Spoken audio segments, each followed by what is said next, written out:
डर के मारे मयंक के मुंह से आवाज भी नहीं निकल रही थी और वो अपनी जान बचाने के लिए वहां से दौड़ा। लेकिन उस भूत ने छलांग लगाकर मयंक को जमीन पर गिरा दिया और बोला, मुझे बहुत भूख लगी है, अब मैं तुम्हारा मांस खाऊंगा। जैसे ही उस भूत ने मांस खाने के लिए आगे बढ़ा कि तुरंत ही उसका सिर धड़ से अलग हो गया। ये जानते हैं विस्तार से। मयंक एक मल्टीनेशनल कंपनी में ब्रांच मैनेजर की जॉब करता था। एक दिन मयंक को ऑफिस से घर जाने के लिए लेट हो गया था। सर्दी के मौसम होने के कारण रात भी जल्दी हो गई थी। ठंड भी शुरू हो चुकी थी। रास्ते में चलते चलते मयंक को अचानक एक आवाज़ सुनाई दी, रुक जाओ। मयंक वहीं पर ही रुक गया और पीछे मुड़ के देखा, लेकिन पीछे कोई भी नहीं था। फिर से वही आवाज़ सुनाई दी, सामने देखो। जैसे ही मयंक ने सामने देखा तो उसे जमीन पर कुछ चमकती हुई चीज़ दिखाई दी। मयंक दौड़ के उस चीज के पास गया और देखा तो यह साधारण चीज नहीं थी, बल्कि एक चमकता हुआ हीरा था। उसने वह हीरा अपने हाथ में ले लिया। उसकी चमक देखकर मयंक की खुशी का ठिकाना नहीं था। लेकिन मयंक को कहाँ पता था, ये कोई साधारण हीरा नहीं है, ये एक मायावी हीरा है। अचानक उस हीरे में से जो आवाज आई, अगर तुम्हें और हीरे चाहिए तो इस जमीन को खोदो, इस जमीन के नीचे बहुत सारे हीरे हैं। मयंक खुश हो गया। उसने उस हीरे को अपनी जेब में डाला और जमीन खोदना शुरू किया। करीब 2 फीट खोद कर मयंक अचानक डर के कारण चिल्लाने लगा। इसके कारण उसका संतुलन खो गया और वो जमीन में गिर पड़ा, क्योंकि उस गड्ढे में से हीरे मोती नहीं, बल्कि किसी इंसान का कटा हुआ सर मिला। अचानक वह सर हवा में उड़ने लगा और बोला, डरो मत, मैं तुम्हें कोई हानि नहीं पहुंचाऊंगा।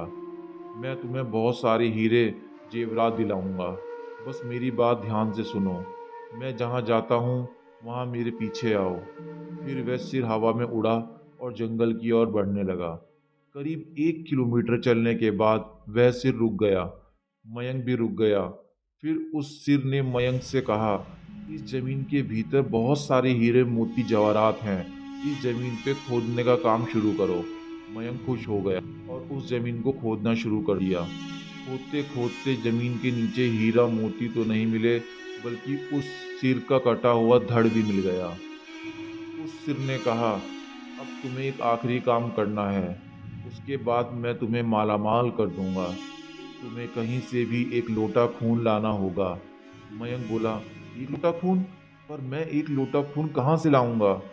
उस सिर ने कहा, चलो मेरे साथ। और वो चेहरा मयंक को ले जाकर थोड़ी दूर पे ले गया।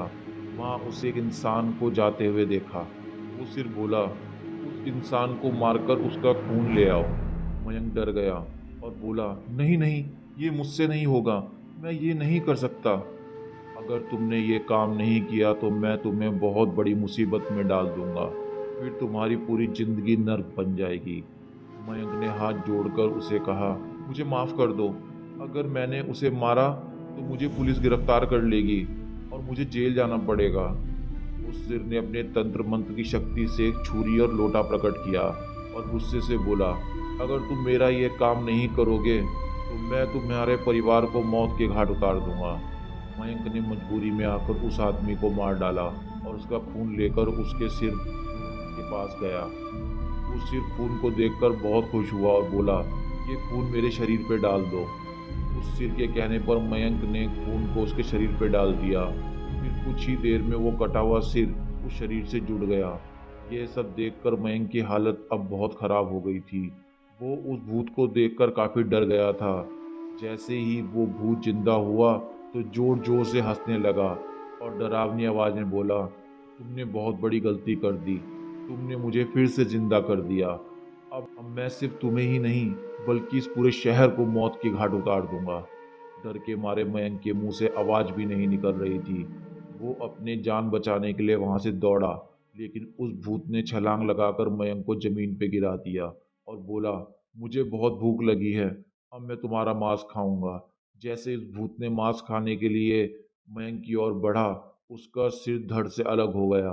मयंक समझ नहीं पाया कि आखिर ये चमत्कार हुआ कैसे। जब मयंक ने पीछे मुड़कर देखा तो एक अघोरी बाबा खड़े थे। उस अघोरी बाबा ने कहा, जब तुम उस आदमी को मारकर उसका खून ले जा रहे थे, तभी मैंने देख लिया था और समझ गया था कि तू किसी बुरी मुसीबत में फंसा है। इसीलिए मैं तुम्हारे पीछे पीछे यहाँ चला आया और मैंने अपनी मंत्र की शक्ति से उस भूत को फिर से मार दिया। अब तुम निश्चित होकर अपने घर जाओ। अब तुम पर कोई खतरा नहीं है। आज भी मयंक उस बात को सोचकर उसकी रूह कांप जाती है। मयंक को आज भी कभी कभी रात को उसके सपने आते हैं, लेकिन जैसा मयंक के साथ पहले हुआ था वैसा अब कभी नहीं हुआ, क्योंकि उसके साथ अघोरी बाबा का आशीर्वाद है। दोस्तों, अगर आपको ये स्टोरी पसंद आई हो, अगर ये स्टोरी अच्छी लगी हो, तो प्लीज़ मेरे चैनल को लाइक करें, सब्सक्राइब करें। Thank you.